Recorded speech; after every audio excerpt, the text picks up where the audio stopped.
Winter is coming.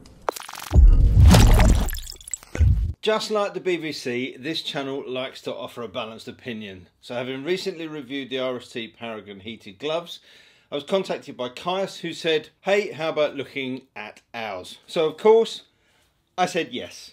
I don't want this to be a pure comparison video, but given how recently I reviewed the RST gloves, some of that will be inevitable.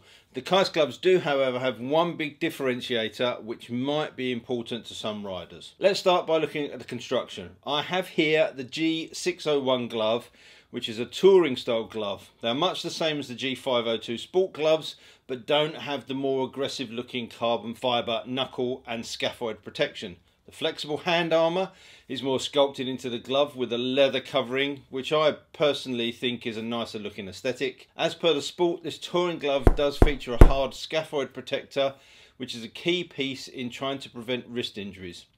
I talk about that in my Nox Zero glove review, so I'll leave a link in the end credits for you to go away and take a look at that.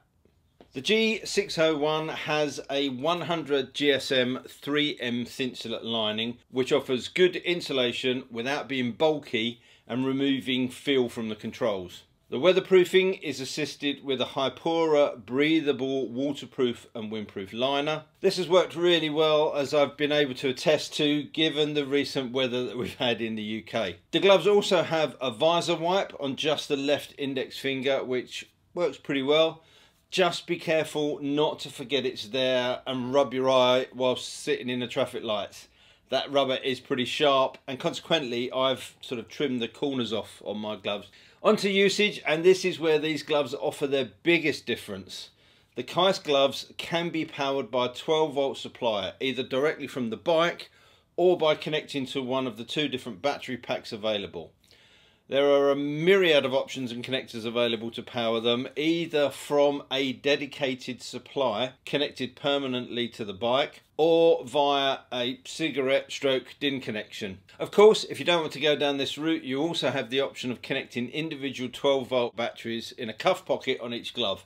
This gives you a hell of a lot of flexibility. I already have a Keis heated vest, which means I can connect these gloves to the vest by running the cables down the sleeves. I can then connect the whole setup either to the battery pack or the 12-volt supply from the bike. But, and here's a comparison I can't avoid with the RST gloves, because the Keis gloves use a 12-volt supply, the batteries in the cuffs are bigger and heavier than that of the 7.4-volt packs in the RST ones.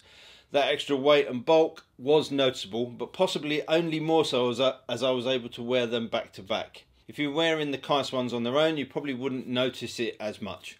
Also, the battery pack cable needs to run out of the zip in the connector, not something that the RST glove has to do. The reality is that these gloves were really designed to be used from an external supplier, and in that respect they are excellent. Once you are used to the cables, a bit like having string on your gloves when you were a kid, the system is less bulky and the cuffs with their wrap over closing style fit nicely under your sleeve. This isn't so easy with the batteries installed, but you can wear them over the top of your sleeve if your sleeve isn't too wide. Wearing them under the sleeve means that the cable connector is hidden. The button is well positioned and is easy to switch on and off, arguably a bit easier than the RST ones, which are recessed.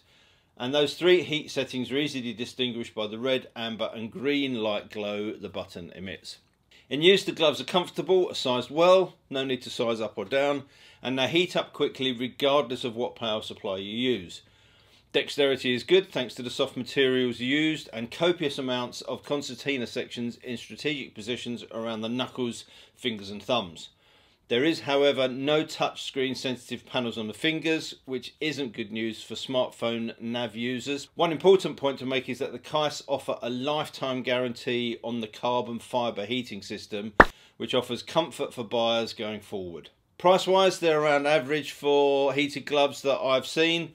The standard set, which include the wire lead to connect the gloves and a lead to connect to the bike, retail at $199. The batteries for the cuffs are an additional purchase if you want that option at £100. You can also buy a package that includes the gloves, wire cable, bike cable, 2 batteries and a charger for $295.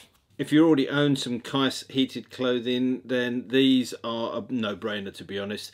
The way they seamlessly integrate with everything else in that clothing range makes them the obvious choice. So there you have it. I hope you found that useful. In summary, the Keis gloves are a beautifully constructed pair of gloves.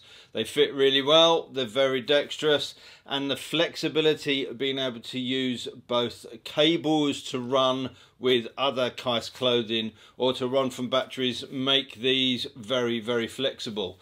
It's up to you to decide whether you need that. If you haven't got any of the Keis heated clothing and you have no intention of doing that and just want a pair of gloves that you can take the chill off and keep you warm for a good decent amount of time, then the RST ones may be the ones for you. So the only bit of advice I'd probably add to that is if you're going to go and try these, just make sure you take along the jacket that you're most likely to wear in cold weather and just see how those cuffs work. If you've got any comments or questions, leave those down below, and all that leaves me to say is until next time, take care, ride safe, ride warm, and I'll see you soon. Bye.